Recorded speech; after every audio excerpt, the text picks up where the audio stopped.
थप्पड़ भी मार दिया ना तो आधा जमीन बता दो। मैं पहले धरना पे बैठी थी, यही मैं यहाँ जाती हूँ। प्रदेश के अंदर कोहराम मचेगा अगर बाबा साहब डॉक्टर अम्बेडकर साहब के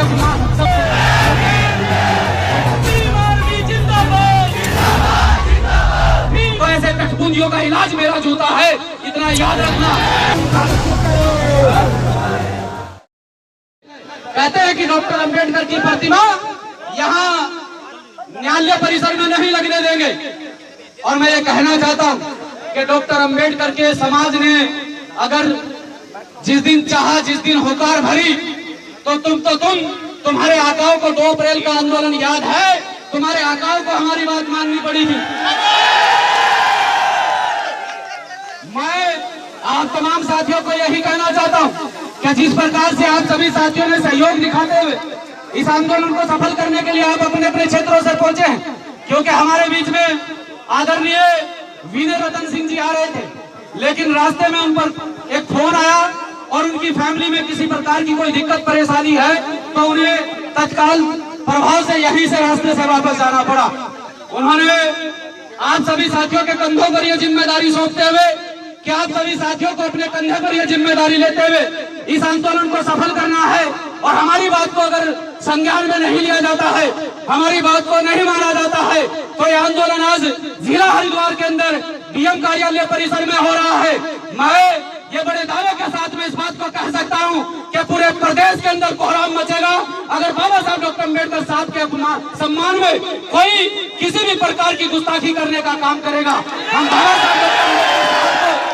हम बाबा साहब डॉक्टर अम्बेडकर साहब के बनाए गए कानून में, उनके बनाए गए संविधान में विश्वास रखते हैं, आस्था रखते हैं। अगर कोई व्यक्ति ये आकर कहेगा कि बाबा साहब डॉक्टर अम्बेडकर साहब ने समाज के प्रति कोई योगदान नहीं दिया, देश के प्रति कोई योगदान नहीं दिया, बाबा साहब का संविधान बनाने में किसी प्रकार का कोई योगदान नहीं है, तो ऐसे कठपुंजियों का इलाज मेरा जूता है, इतना याद रखना। और यहाँ बड़ी मजबूती से हम अपनी बात को रखते हैं। यहाँ जिला हरिद्वार के अंदर प्रशासन के लोग भी मेरी बात को सुन रहे हैं। प्रशासन का हमेशा से सही कार्यों में हमें सहयोग रहा है। मैं प्रशासन से सहयोग की उम्मीद करता हूं, और हम अपना मांग पत्र, अपना ज्ञापन देने के लिए आए हैं। आशा करता हूं, उम्मीद करता हूं जो प्रशासनिक लोग यहाँ पर खड़े हैं, मैं अपना ज्ञापन डीएम साहब को यहाँ से देकर जाऊंगा, तो हमारे बीच में अन्य किसी अधिकारी को ना लाए, हम डीएम साहब से वार्ता करेंगे और डीएम साहब को अपना ज्ञापन देकर जाएंगे। अगर डीएम साहब हमारे बीच में नहीं आते हैं तो मैं खुले तौर पर चैलेंज के साथ इस बात को कहता हूँ कि चाहे हमें रात हो जाए, हम यहाँ से उठने वाले नहीं है। हम अपना ज्ञापन डीएम साहब को देकर जाएंगे, और ये साथी पीछे तक फैल कर बैठे। आप तमाम साथी यहाँ भीड़ में इस तरह से थोड़ा नुकसान हो जाएगा, इधर उधर आप साथी ध्यान रखें और थोड़ा फैल कर बैठे। आपसे मेरा आग्रह है, विनती है, रिक्वेस्ट है। मैं आगे के लिए अपने सम्मानित साथियों को से आग्रह करता हूँ कि वो अपनी बात इस माइक के माध्यम से, जो उन्होंने समाज में घूमकर देखा है, किस प्रकार का आक्रोश इस समाज में है कि ग्वालियर के अंदर एक 35 किलो का आदमी 92 किलो वजन है मेरे में, वो तो मैंने अगर एक वर्कआउट करके घटा लिया 85 हो गया। अगर थप्पड़ भी मार दिया ना तो आधा जमीन में उतार दूंगा। एक 35 किलो का आदमी ये कह रहा है कि खून की नदियां बहानी पड़ेगी, बहावांगे, लेकिन यहाँ डॉक्टर अम्बेडकर की प्रतिमा नहीं लगेगी। अगर हम इस बात पे आ गए ना और हमने ये कह दिया कि कुछ भी हो जाए डॉक्टर अम्बेडकर की प्रतिमा वहीं लगेगी, तो हमारे पास में तो लड़कों की कमी नहीं, 2-4 शहीद हो जाएंगे। 2 अप्रैल में होंगे तो क्या होगा? 2 अप्रैल में हमारे 13 बच्चे शहीद हुए, हमें कोई फर्क नहीं पड़ता। लेकिन अगर वो हमें चैलेंज कर रहे हैं, कह रहे हैं कि हम खून की नदियां बहा देंगे, तो भाई हमारे तो 1 तक का 4-4-5 है, तुम देखो तारा 1 तक ही, तुम देखो तुम्हारे 1 तक ही, हमारे तो 4-5 है, कोई दिक्कत नहीं है। 1 मर गया तो क्या, 3 तो है। लेकिन हम शांति से सारी बातें हमारी शांति से मानी जाए।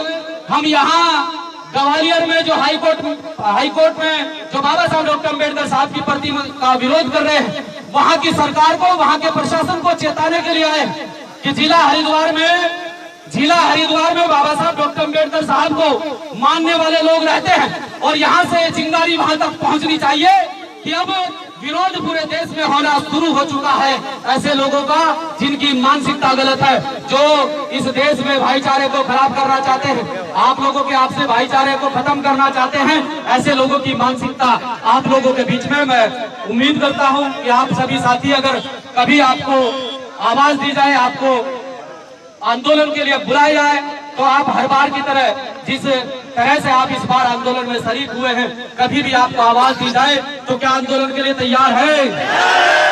जोर से बोलो। सीएम साहब तक आवाज नहीं गई।